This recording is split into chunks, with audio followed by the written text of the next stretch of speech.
I'm Dave Wiesdock, Sage of Creative Scaffolding. And I'm Jen West, Professional Rebel of Delight.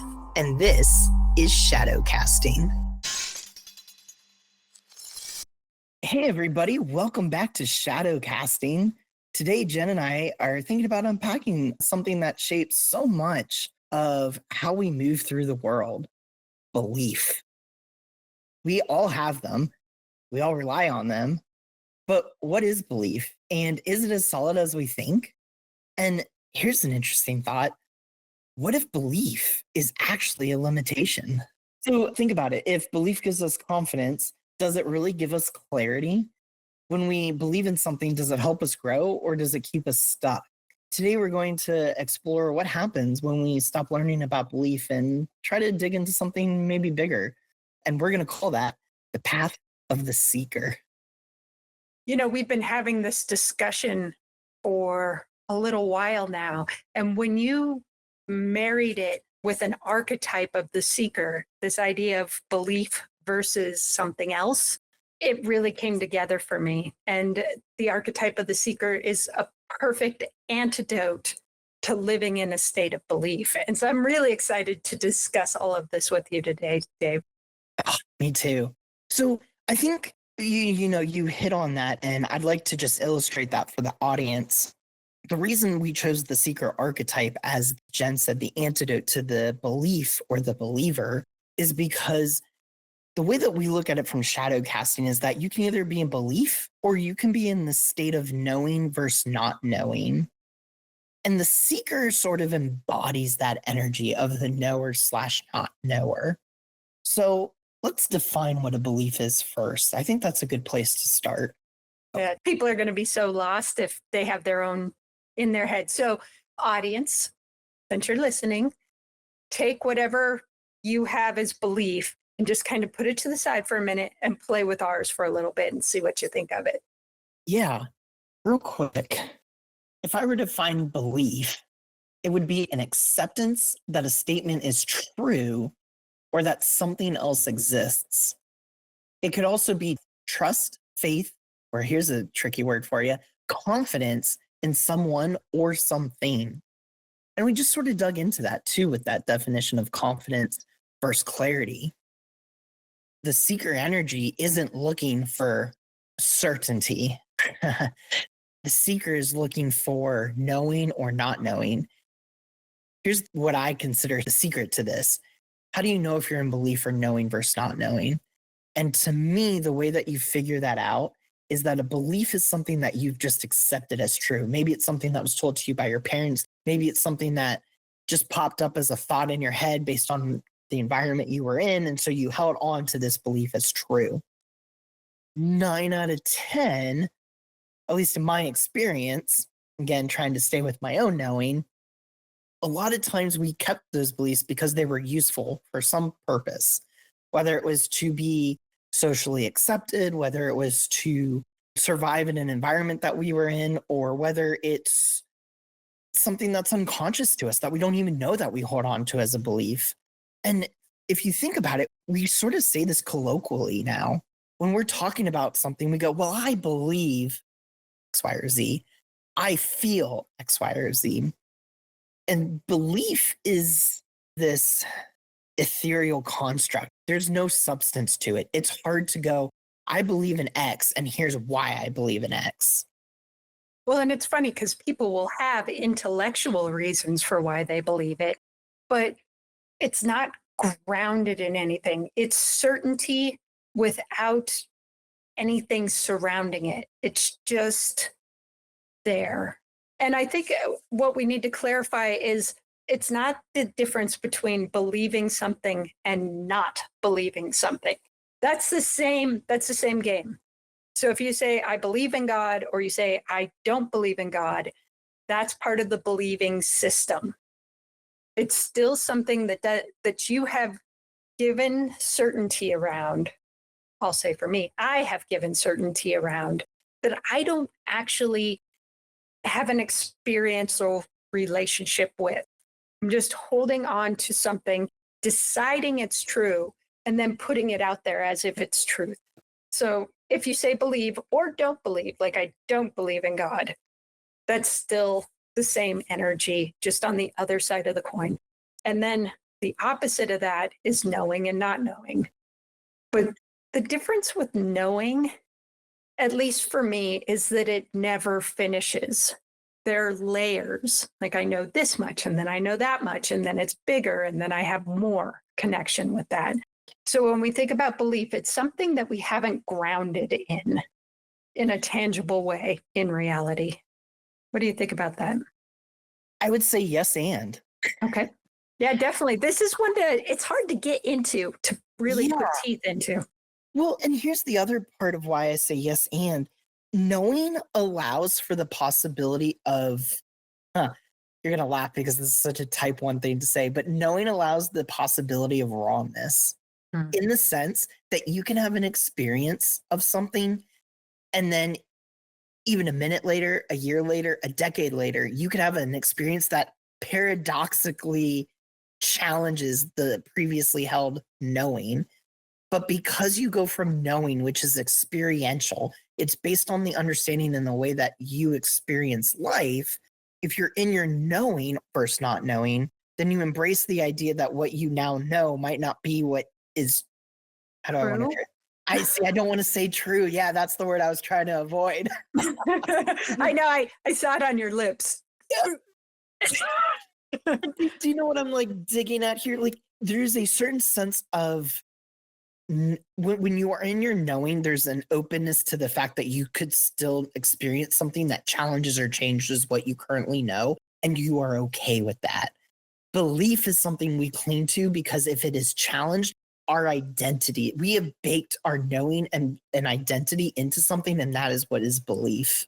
Yeah, I think the distinction we're making here, if I'm hearing you correctly, is belief is really something solid and certain and done. It's baked. And knowing is subjective.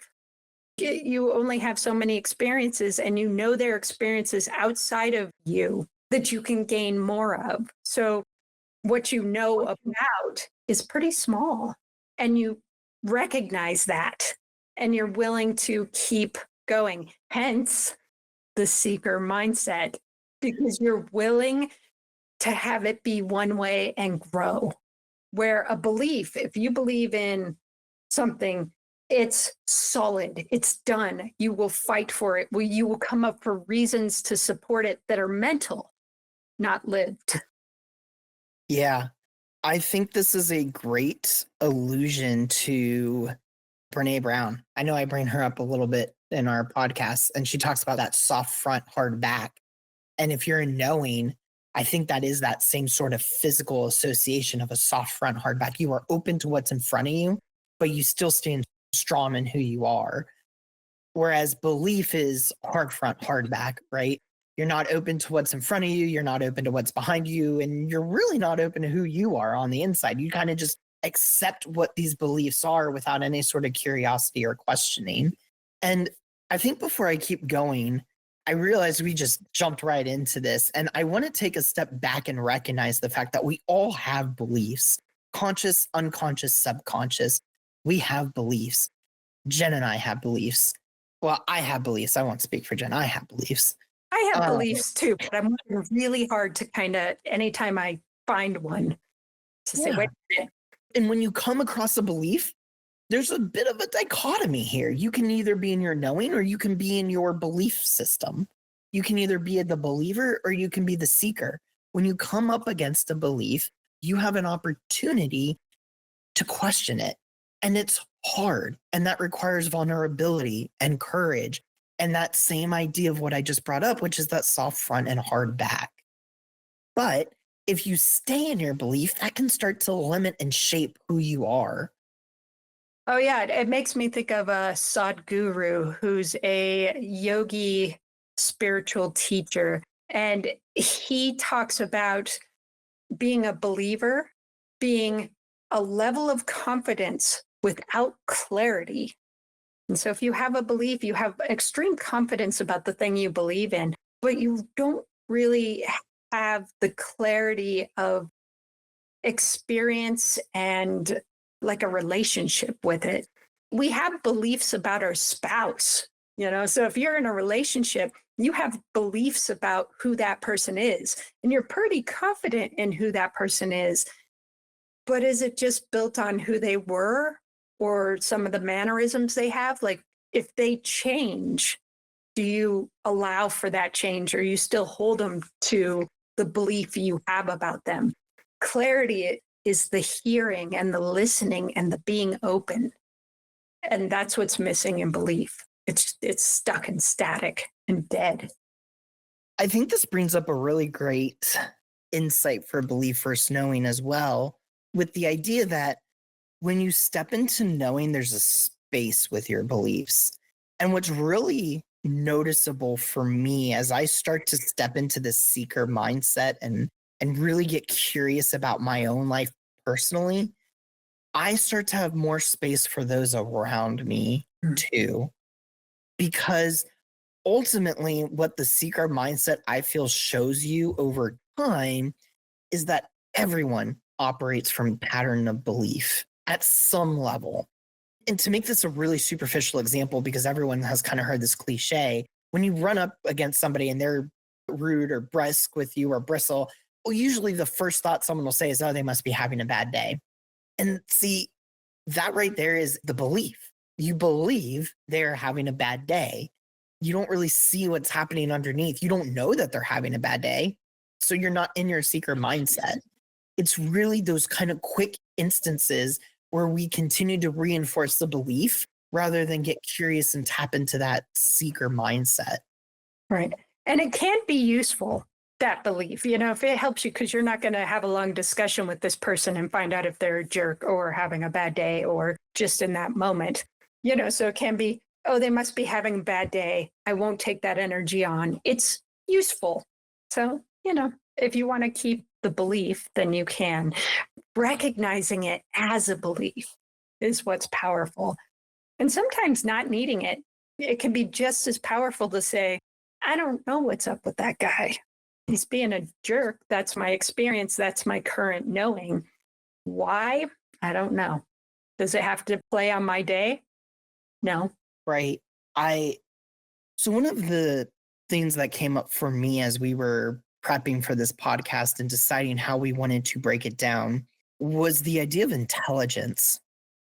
And this was kind of brought up in a few of the research that we did and kind of in yours and my conversation. Intelligence is a highly prized skill set. In other words, you hear it a lot of, oh, that kid was really smart. We talk about valedictorian. We really prize intelligence. And belief suspends intelligence. Because when we believe something, we are acting from certainty without clarity, just like Sadhguru has said.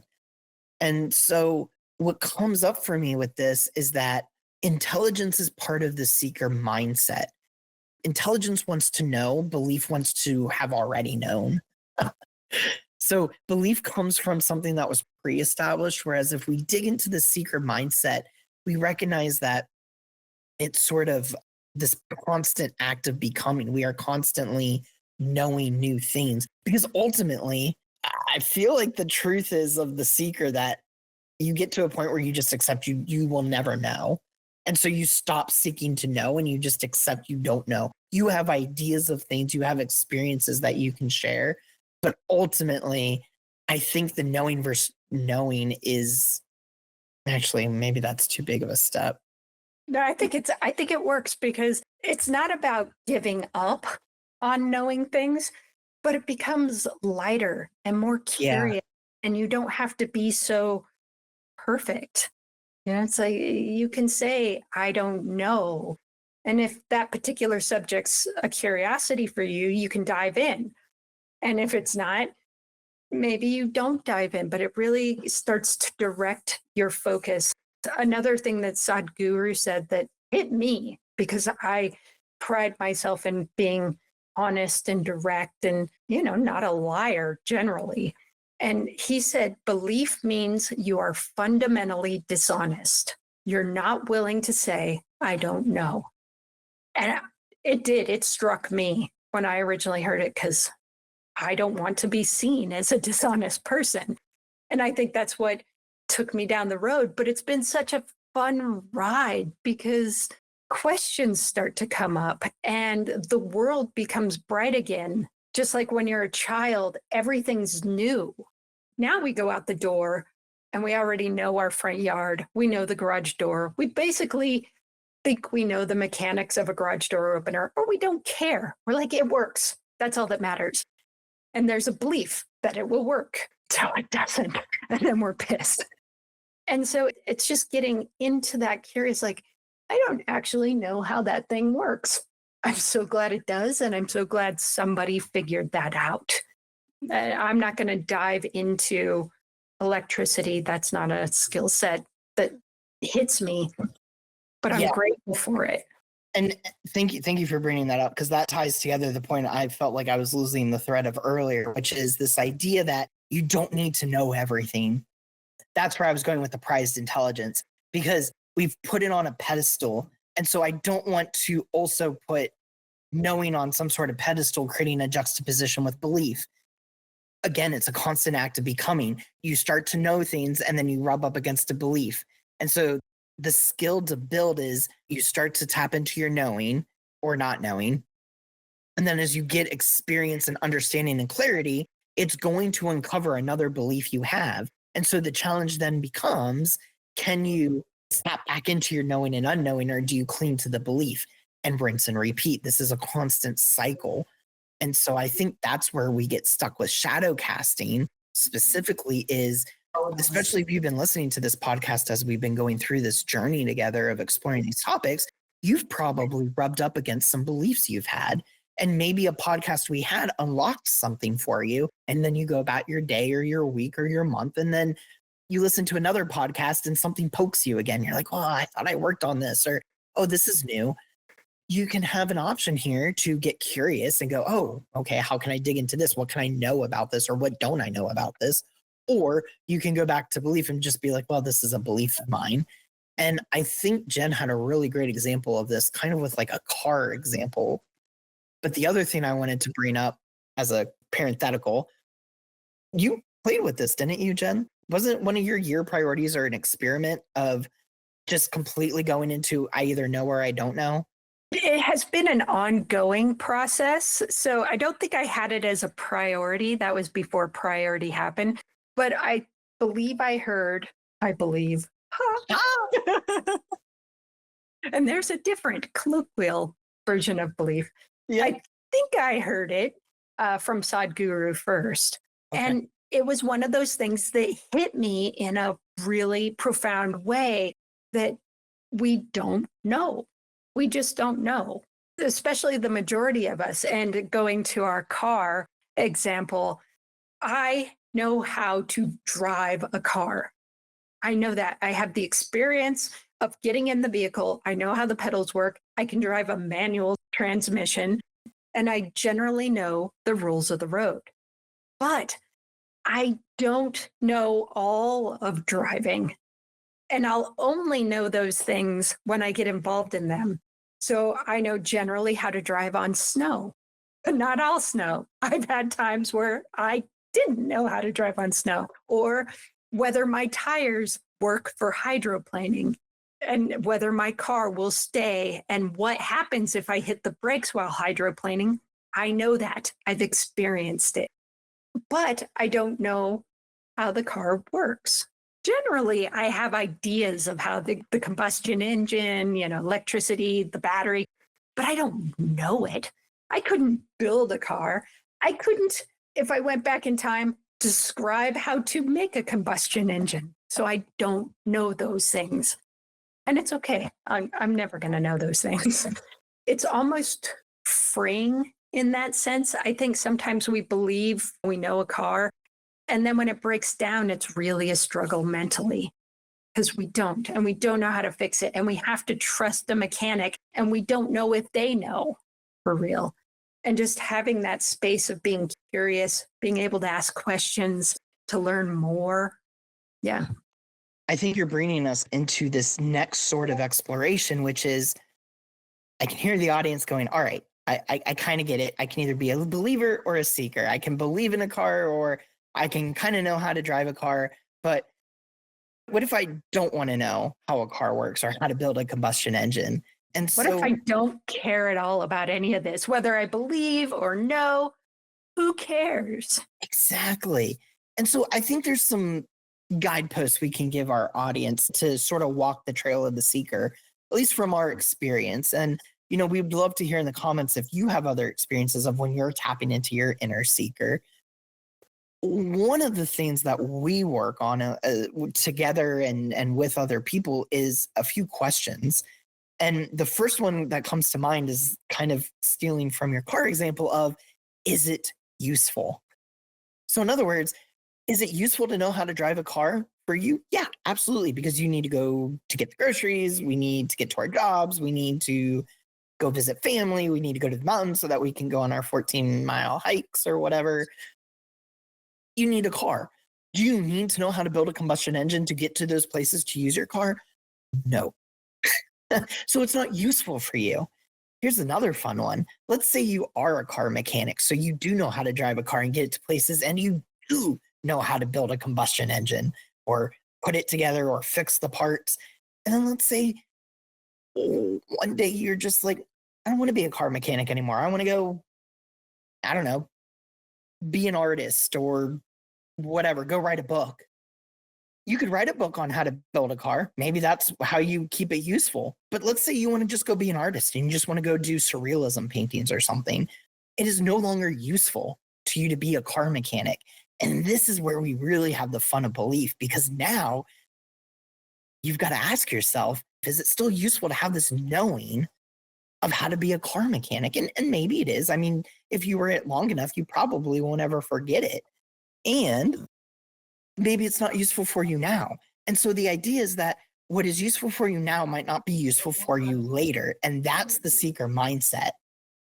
Right. I'm actually going to challenge that a bit. So the Okay. knowing that the mechanic had, he may not use it as a mechanic anymore, but some of those gears that were switching in their head to be a mechanic can translate to art, can translate to writing a book, because it turns into an abstract of putting things together.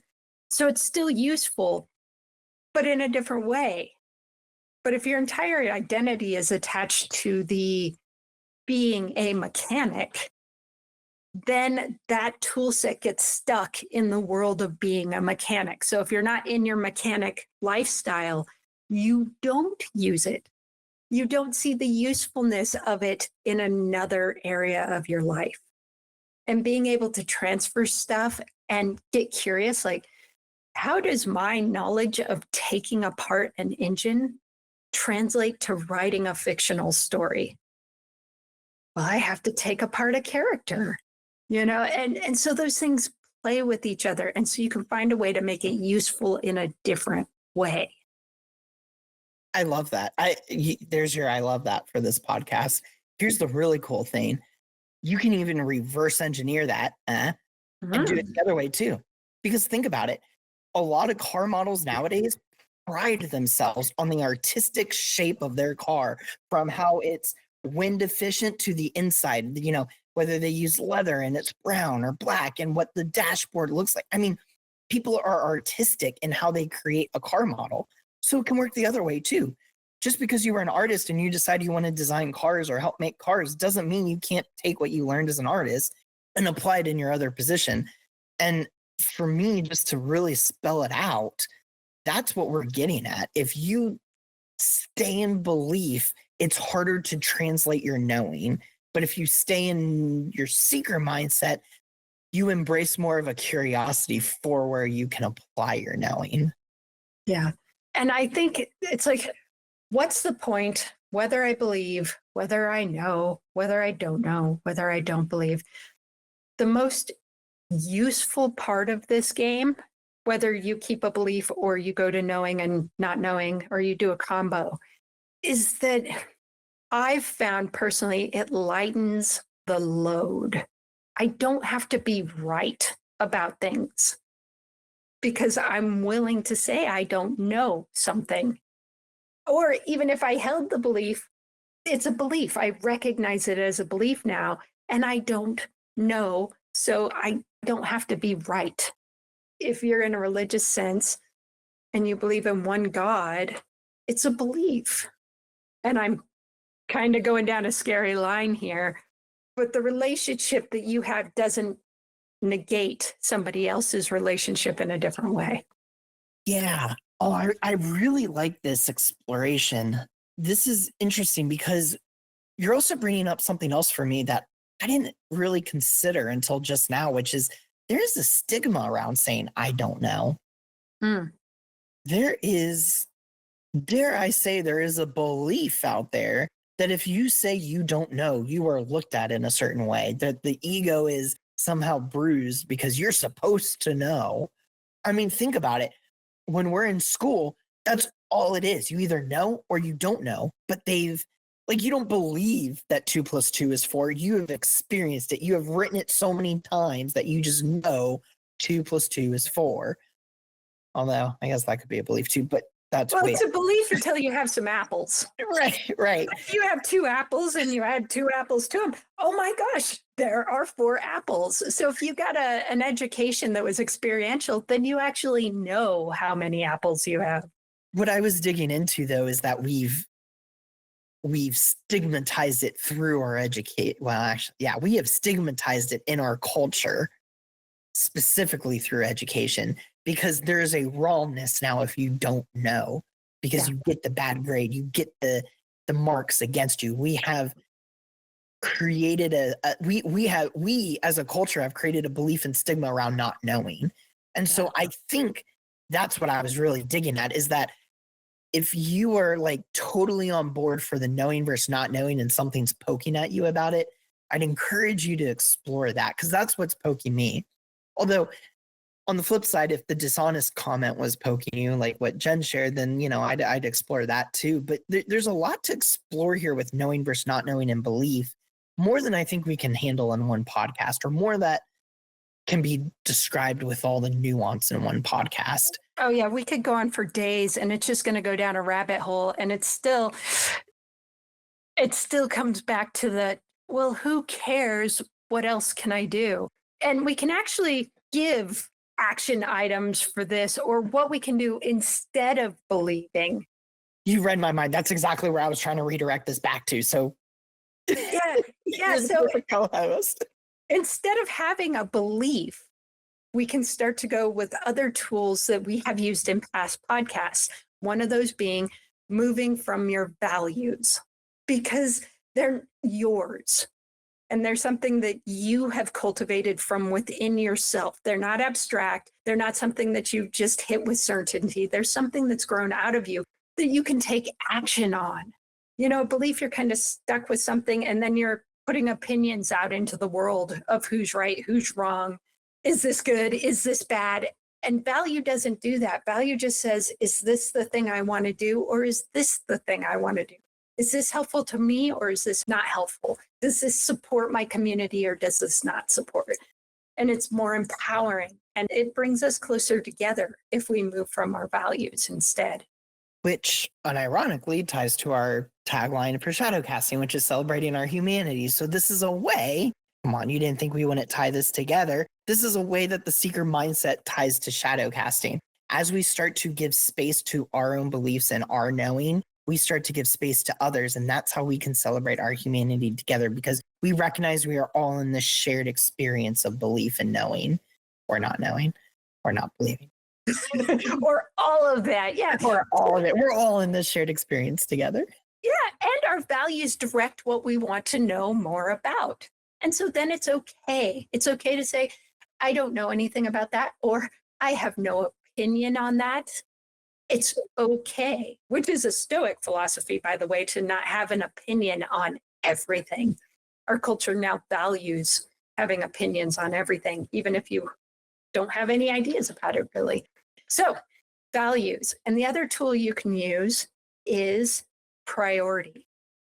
That priority of the year gives direction. Values give direction. And you can use those to cultivate something. And the funny thing is, if you have a religious mindset and you have that belief system, there are values underneath that you're actually moving from. It's not the belief that you act on, it's the values within it. Hmm. I was just going to ask you for the audience, how do we kind of suss that out? Because values can come from belief a little bit. Like they can say that they value faith or God or so. Right? How But do you those aren't really values, and we've discussed agree? that kind of stuff. So if you have a belief in God and you say you value that relationship, what is it that God values? Often God values kindness. For the Christian God, it's love thy neighbor, that we're not dishonest, that, I mean, all of these good virtues come out of it. Yeah. And whichever virtues and values you mesh with that are your own values, that's actually what you're moving from. And then you're just putting a pretty box around it with the God and the reasons and the rituals, which are all well and good. They're wonderful. I'm not against rituals or believing in a deity or any of that, but it's good to have clarity on what you're actually following. What are you actually taking action with? Or is it all just mental playground? Yeah. Thanks for clarifying that. I think that'll be important because I was thinking about that too. I'm like, my first intro and foray into values was from religion. I mean, because that's where it was introduced to me. So I could really see how for some people those might be really intermixed. And so when we're saying follow your values but not belief, that might create a little bit of a tension. So I really like that you sort of suss that out. You're like, okay, if your value is coming from belief, what about that value is what attracts you to it? And are you living it? That's the biggest thing. If you're Cool. going to have a belief system, are you living the values that that belief system holds? And that Take, requires a lot of self-honesty. it does. It takes a lot because it's easy to believe in something and not take any action. Okay, so here's the challenge I have for this week for us, for our audience. Pay attention to when you say I believe and ask yourself, do I actually know this? Or am I just leaning on a belief because it's comfortable, because I'm confident in it? And if you find yourself in a place of I don't know, let that be okay. It's going to be uncomfortable. Let that be okay. Let yourself sit with it, let yourself explore, and see what happens when you stop seeking certainty of belief and start leaning into the knowing and experience of life. And as always, make sure to drop us a like, subscribe wherever you're listening to. Give us a comment on this challenge or any feedback you have about our podcast. And as always, Until next time. see ya. I forgot my line.